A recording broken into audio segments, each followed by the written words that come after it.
peace offer made by the HNLC and Acha, another thing, I can tell you, is it not a fact that many of the politicians, many of the ministers received some demand note from HNLC?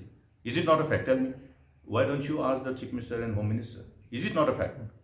If people who are in the helm of affairs of governance, even if MLAs and ministers are receiving these demand notes, do you think those people who are engaging in illegal coal mining will not receive? What is this question? You need proof. Proof is that they have received demand notes. That itself is a proof. That the illegal coal mining and transportation activities are funding people who are trying to float new militant outfits, especially in the Garo Hills.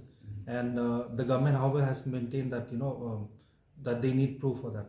So do you have proof on this? Because I'm telling you, just get the copy of the FIR lodged by the Nokma of Nengchigil. This is one proof. It's just one incident which gives them reason to go deeper and find out.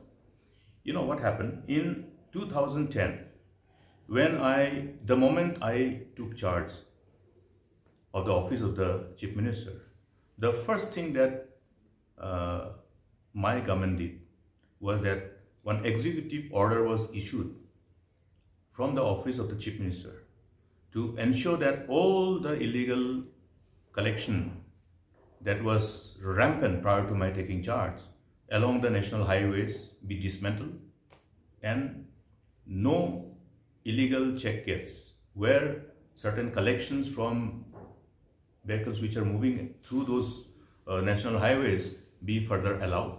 And the whole responsibility was passed on to the district administration, the deputy commissioner and the respective SPs. And the whole responsibility, if not complied with, then they would be held responsible. It was because by then too many people have started collecting money from those illegally erected check gates. There were multiple check gates erected, makeshift check gates. These were carried by print media, on a regular basis. Nothing happened until I gave that notice. And why we gave this notice and why we said, there will be zero tolerance on this aspect, because we knew this money was going to different groups who were slowly using this money to buy arms. So how many different militant outfits started mushrooming in the western part of the state? You have seen it. It has been on record. We had to ultimately spend so much of time, had to make so much of endeavor to ultimately convince the youth who were misguided and then who joined those small militant outfits to come back and assimilate themselves with the society, with the national mainstream. This is a kind of a case which is available for all of us to have a case study. Anywhere where there is illegality, there will be people who would like to have their pound of flesh. And it includes the people who are already floating militant outfits. I have already shared I have in fact shared in the House. Remember, before Drishti Rajkova surrendered in South Garoes, one day before in the House, I said that Drishti Rajkava is moving around there. They are recruiting people. They already have training camps, makeshift training camps. What happened? Next day you saw Drishti Rajkava surrendering, but he surrendered with his bodyguard. No guns. Where are the guns? Do you expect a leader of a banned terrorist organization staying in Garo Hills without any gun to basically for their own protection? None of the militant outfits move without gun. Now when they have surrendered, the whole process of surrendering is completely against the interests of the state's internal security and the national's internal security. Why didn't the state government ask, where are the other cadres? Where are your guns? If you're surrendering, come with guns. This is not how you deal with militancy and terrorism. Therefore, please understand that they are still at large. They are still at large. I can tell you, you just ask the district administration, ask for the list of the boys who have withdrawn themselves from respective militant outfits earlier during our time and agreed to come and join the national mainstream.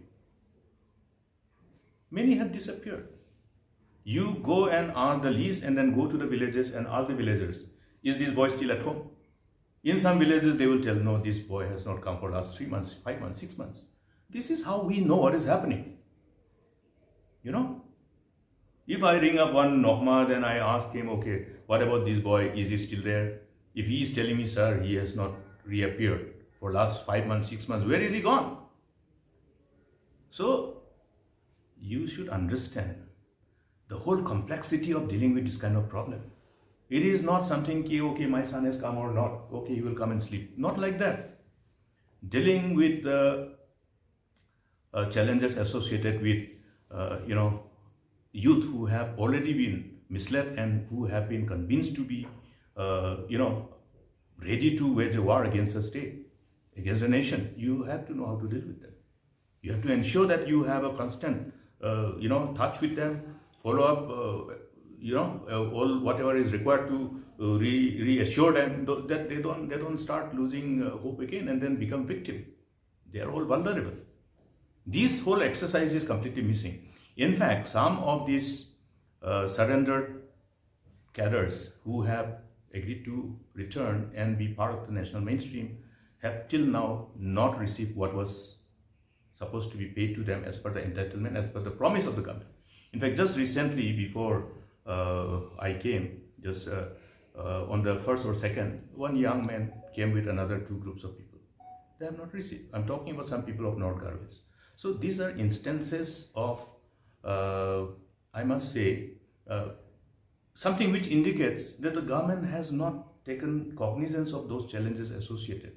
Their attention probably is not that side. What is happening with our youth, how many people are probably, getting frustrated, the vulnerable group, which are those vulnerable. Mapping is required. Understanding the complexity of dealing with our different people from different walks of life, particularly the youth, is important.